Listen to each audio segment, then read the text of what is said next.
I definitely see that of all the people and all the visions, that vision of the integration of AI and robotics is probably the strongest, most compelling use case. But in any case, AI is going to totally change everything. But how do you invest in it? You don't know.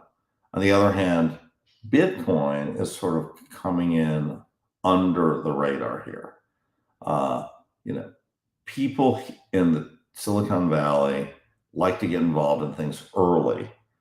And because they like to get involved in things early, they're not interested in the 15-year-old technology. That's just old hat. That's Series E. They're not interested. They want the Series A.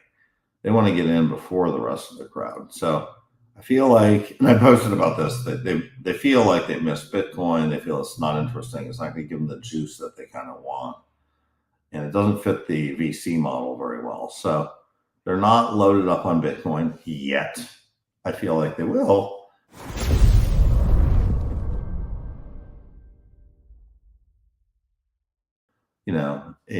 But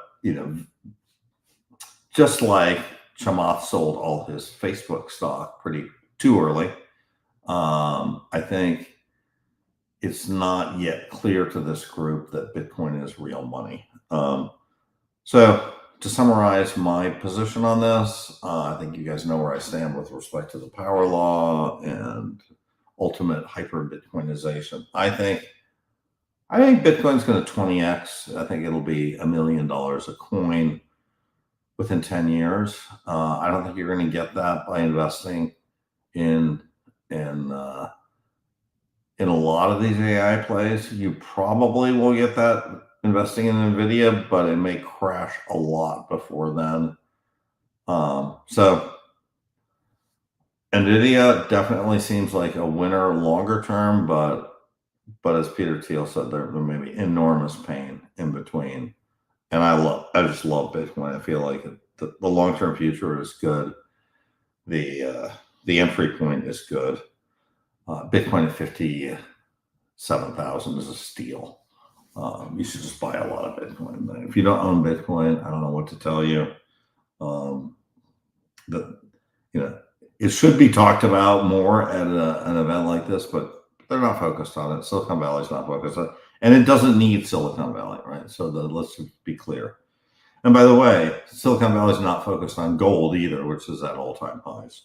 So, I think this is just a blind spot in Silicon Valley, but it doesn't mean that Bitcoin's not going to do very well. The second issue for us Bitcoiners is Operation Choke Point, and basically enabling or disabling the on-ramps and off-ramps to Bitcoin, right? And I think that's not been talked about at this conference, but certainly every Bitcoiner that I know is very much on this topic of Operation Choke Point.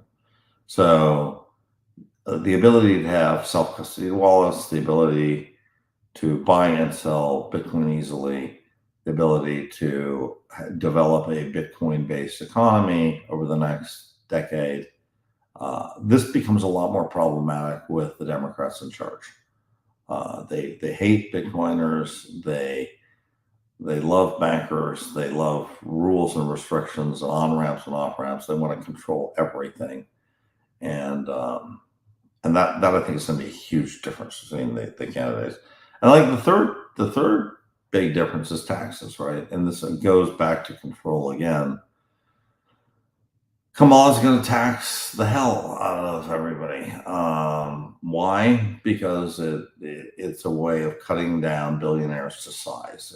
It's a way of them reaching into people's pockets, getting money, redistributing that money. So, all this stuff with trans and bathrooms and all the rest, and this is brought up many, many times with sort of, this is just it really is a sideshow to the fact that there's just going to be massive control, WEF style, control and planning and farming of humans as if they're kind of livestock. And I feel like that's kind of where we're headed. with Kamala. And sort of the last sort of side note on that is free speech, right? And here we have X that is now banned in Brazil. So if you want to watch this video, you've got to use a VPN in Brazil right now. I mean, you can watch it on YouTube. They haven't banned YouTube yet, but who knows, right? We could be seeing a very, very controlled environment for social media under the next administration. So those are really the plays. I'd say all of this. If I had to weigh all of these things, I think the most important thing right now is this election. We obviously have the debate tonight, but this election. It's a platitude to say this is the most important election, but I think actually in this particular case, it actually is more important than the last one. I'm no Trump fan in general. Didn't vote for him in this last election. I voted for Biden, but I will definitely be casting my at least theoretical vote for Trump in the next one. I'm in California, so it doesn't matter. But yeah, I think that the election is the most important thing.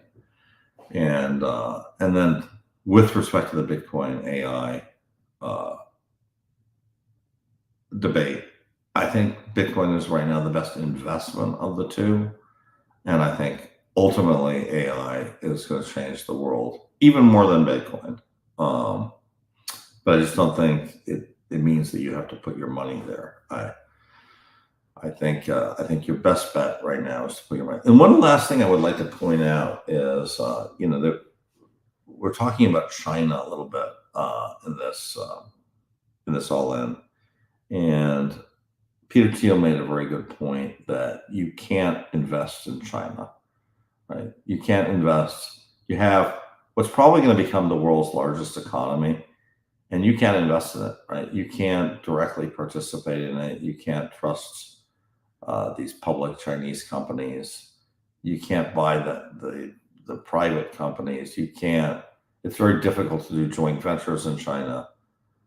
But if China goes to a Bitcoin standard, like I do believe they ultimately will, you can participate in China's rise to